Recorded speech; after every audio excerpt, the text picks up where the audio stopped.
నమస్తే welcome to our channel. So ప్రస్తుతానికి అయితే థర్డ్ రౌండ్ కూడా పూర్తయింది. మరి థర్డ్ రౌండ్లో కూడా ఈ కాంగ్రెసే పై చేయని చెప్పి కూడా చెప్తా ఉన్నారు. మరి కొంతమంది ఏమో ఈ ఎన్నికల ప్రచారం నుండి ఇక్కడ నుండి అయితే మనకు సరిగ్గా వీళ్ళు కౌంట్ అయితే ఇవ్వట్లేదు అని చెప్పి కూడా కొంతమంది అంటా ఉన్నారు. సో ఒకసారి అడుగుదాం అన్న. నమస్తే అన్న, ఏ పార్టీకి అధికంగా ఓట్లు కనిపిస్తూ ఉన్నాయి, ఏ పార్టీకి మెజార్టీ ఓట్లు కనిపిస్తూ ఉన్నాయి? మూడో రౌండ్ కంప్లీట్ అయిపోయింది.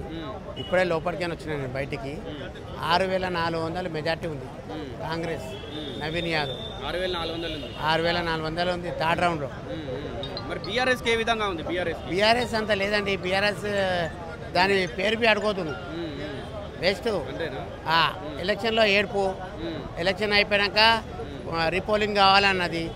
ఎలక్షన్ అయిపోయినా మళ్ళీ 4 గంటలకు ఏమంటుంది, ఇప్పుడు ఏమంటుంది నేనే విన్నాను కూర్చుంటుంది. 3 సార్లు మాట్లాడింది. ఏమంది ఫస్ట్ నాకు భర్త చచ్చిపోయిండు, మీరు నన్ను ఆదుకోవాలని అన్నదా ప్రచారంలో? అన్నదా లేదా? నువ్వు చెప్పాలి. అన్నదా లేదా? అన్నదా లేదా? అన్నారు. పోలింగ్ అప్పుడు ఏమైంది? పోలింగ్ రోజు ఏమైంది? నువ్వు చెప్పాలి.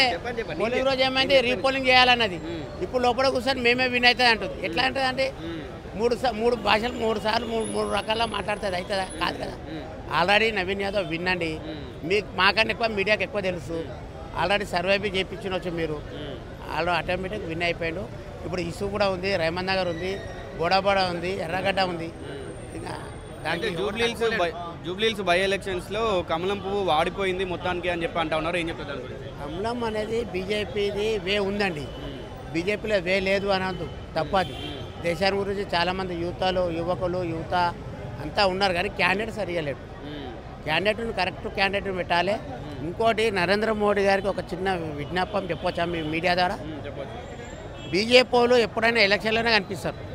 ఎలక్షన్ అయిపోయాక ఏదైనా మీటింగ్లు కానీ ఏదైనా ఇన్కేబుల్ ఏదైనా ప్రాబ్లం అయింది, ఏదైనా బర్నింగ్ అయింది, ఏమైనా యాక్సిడెంట్ అయింది, ఇంకేమైనా అయినప్పుడు ఎప్పుడైనా కనిపిస్తారా?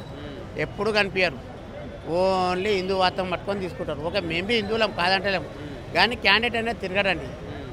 లంకల దీపక్ రెడ్డి నేను ఒకటే టీడీపీలో ఉండుంటే అప్పుడు ఆయన బీజేపీలోకి వెళ్ళిపోయాడు, నేను న్యూట్రల్ అయిపోయినా. ఇప్పుడు మాత్రం కాంగ్రెస్లో ఉన్నాము.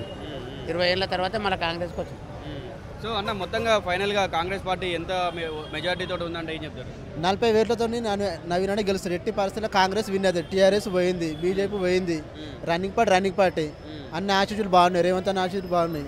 100% నవీన్ అనే విన్ అవుతాడు. ఎట్టి పరిస్థితుల్లో ఇండోలు ఉన్న 10 సంవత్సరాలు చేసిన ప్రభుత్వాలు ఏం లేదు. ఇక్కడ టీఆర్ఎస్ చేసిన ప్రాబ్లమ్స్, అన్ని ప్రాబ్లమ్స్ మొత్తం అట్లా ఉండిపోయింది. కార్మిక్ నగర్ కానీ, రేవంత్ నగర్ కానీ, బోరబండ కానీ, ఇది పేరుకే జూబ్లీహిల్స్. ఇది ఉన్న ప్రాబ్లం ప్రతి ఒక్క ప్రాబ్లం అట్లనే ఉన్నాయి.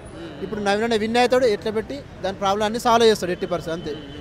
మరి ఈ జూబ్లీహిల్స్లో ఇప్పుడు నవీన్ యాదవ్ గెలిస్తే మొత్తం కూడా ఈ జూబ్లీహిల్స్ అంతా కూడా రౌడీజం తోటి పైకి వస్తుంది, రౌడీజం లెవెల్ ఎత్తారని అంటా ఉన్నారు కదా, ఏం చెప్తారు? ఎవడన్నా రౌడీ అని? రౌడీ రెడ్డి గారు మన రౌడీతనం చేసాడు. వాడు కౌశిరెడ్డి గారు రౌడీ, కేటీఆర్ గారు రౌడీ, వాడు దొంగాడు. ఇప్పుడు ఎవడైతే రౌడీ అన్న వాడే రౌడీ అయిపోయిండు అన్న. ఇప్పుడు హీరో అయిపోయిండు. అది అంతే కదా. కాంగ్రెస్ రన్నింగ్ పార్టీ ఏ పార్టీ అయినా ఇప్పుడు రానే రాదు. కంపల్సరీ నవీన్ అన్న విన్ అవుతాడు. 100% నవీన్ అన్న గెలుస్తాడు.